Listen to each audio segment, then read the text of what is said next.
Baik, Anda kembali di Dua Sisi. Saya ingin ke Kiai Holil. Tadi kan ada yang terputus tuh. Kita berbicara soal kesetaraan. Ada WNA, WNI, kemudian ada si kaya dan si miskin yang hanya bisa masuk dari analogi dan perumpamaan yang dibuat tadi.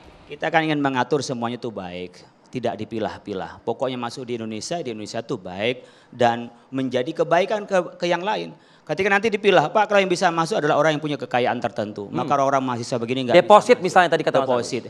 Ya, siapa tahu nanti ada orang yang disuruh judi ke sana. Yang awalnya dari kayanya itu karena dia bisnis dan dia dengan produktif. Ketika kecanduan judi bisa mati tuh perusahaannya, Pak. Dengan cara judi itu.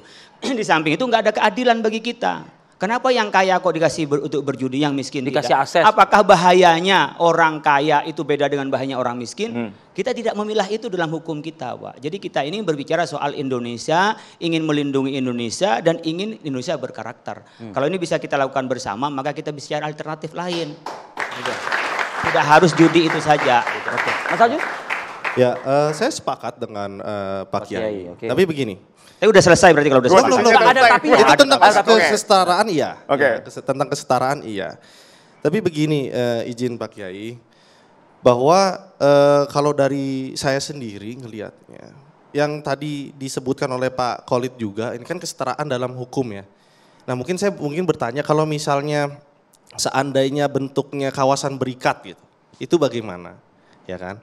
Itu yang pertama. Yang kedua, kalau saya ngomong pendapatan dari judi ini. Pemasukan. Ya, pemasukan dari judi ini. Saya rasa tadi kita berdebat itu bukan tentang ini. Kita sama-sama sepakat bahwa dari judi ini mendapatkan pendapatan. Ya. Ya kan? Yang kita bahas ini adalah efek samping dari judi ini kan gitu ya. Oke, kita tarik nih ke sana sekarang. Ya kan? Nah, sekarang bagaimana mengecilkan dengan pengetahuan para pakar hukum dan lain-lain, gimana mengecilkan dampak sosial ini, efek samping dari judi ini.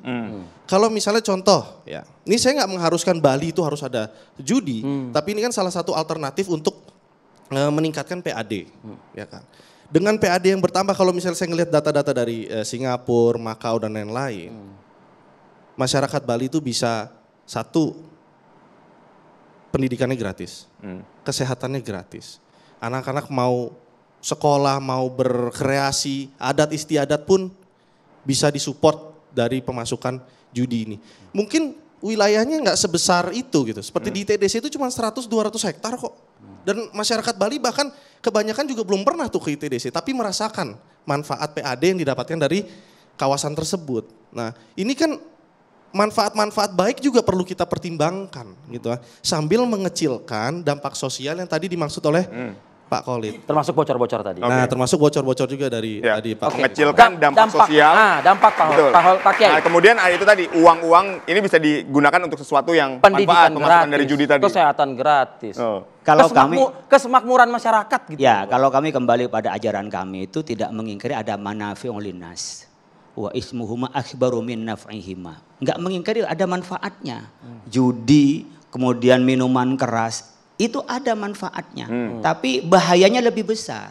Tadi sudah dihitung tentang berapa yang menjadi pendapatan dari sekolah gratis, tapi dari yang mati gara-gara judi itu ada berapa.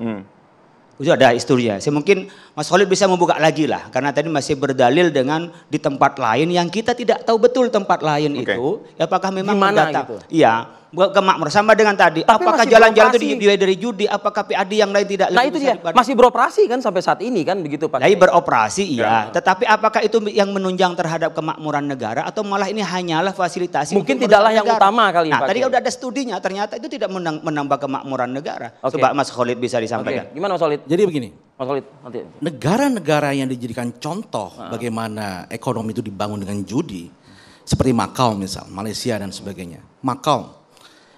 Yang terjadi adalah dia melakukan shifting, pergeseran dari ekonomi produktif menjadi spekulatif. Jadi konsumsi masyarakat yang harusnya untuk spending pendidikan, untuk kesehatan itu bergeser kepada spekulatif. Dan siapakah pemenang dari ekonomi judi? Adalah bandar. Dialah pemenang dari ekonomi judi. Siapakah yang kalah dari ekonomi judi? Adalah masyarakat yang terdampak. Itu yang pertama. Kemudian yang kedua, Indonesia ini sebenarnya masalah yang paling basic adalah masalah aturan hukum dan penegakan hukum. Dan kalau kita lihat bagaimana investasi kita. Investasi kita itu problem utamanya apa setelah dilakukan survei? ICOR, Incremental Capital Output Ratio. Bahasa sederhananya adalah inefisiensi dan korupsi. Itu. Nah, kalau itu diperbaiki, maka foreign direct investment, capital inflow dari asing itu akan deras masuk ke Indonesia, bukan ke Vietnam. Dan masalahnya adalah pertanyaannya, jika dibuatkan kasino, ya kasino Dono Indro, ya, buatkan kasino ini, ya, apakah pemberantasan judi online atau judi ilegal itu akan bisa dikurangi? Ternyata tidak. Fakta empiris di negara-negara lain. Kita belum melakukan itu. Tidak seperti itu. Jadi intinya adalah penegakan hukum harus kuat, ya, sehingga memberantas hingga ke akar-akarnya. Mas Agus. Ya, penegakan hukum betul. Tetapi sekarang kita bahas adalah kita biarkan illegal judi sekarang ini ada.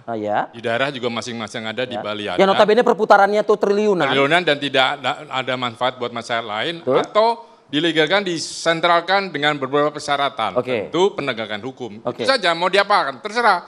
Mau pilih mana. Itu kan yang kita perdebatkan. Mas Ajus? Ya saya setuju juga dengan Pak Agung. Dan kalau misalnya memang kita bilang dampak dari judi ini, dampak dari masyarakat yang terdampak. Masyarakat yang terdampak dari judi ini yang maksudnya negatif ini kan yang kalah, yang main, ya kan. Sedangkan kan kita dari tadi nge-propose itu WNA yang punya certain amount of money gitu kan. Dan kita bisa lihat kok, kita bisa lihat datanya di seluruh dunia ini mungkin dari Forbes dan lain-lain. Yang punya kekayaan itu berapa orang sih yang terdampak? Mungkin 5.000, 10.000 orang dari seluruh dunia ini gitu. Jadi itu masyarakat yang terdampak dari kalahnya judi. Ini yang termanfaatkan kan jauh lebih banyak. Yang jelas kalau menurut saya, biarkan saja meskipun triliunan uang judi tidak perlu menjadi perhatian kita untuk mendapatkan pendapatan negara dari judi.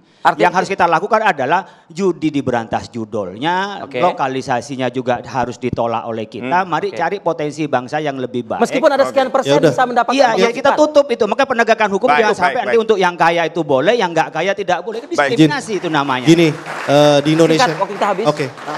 Di Indonesia ini kan juga ada otonomi daerah. Kalau emang nggak mau dijadikan pendapatan negara, jadiin pendapatan daerah aja. Selesai.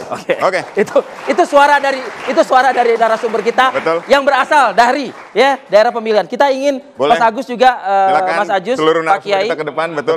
Tadi ada sumber yang produktif, sumber yang spekulatif. Tapi sekali lagi, ini adalah perdebatan yang dilahirkan dari wacana munculnya isu kasino ini, pelegalisasian. Ada yang mengatakan bisa mendapatkan perolehan sekian persen cuan, tapi ada yang mengatakan lebih banyak mudarat daripada manfaatnya. Kembali lagi ke Anda pemirsa. Akhir kata, saya Arif Fadil. Dan saya Aditya Nugroho. Saksikan terus Dua Sisi setiap hari Kamis pukul 8 malam waktu Indonesia Barat. Terima kasih dan sampai jumpa.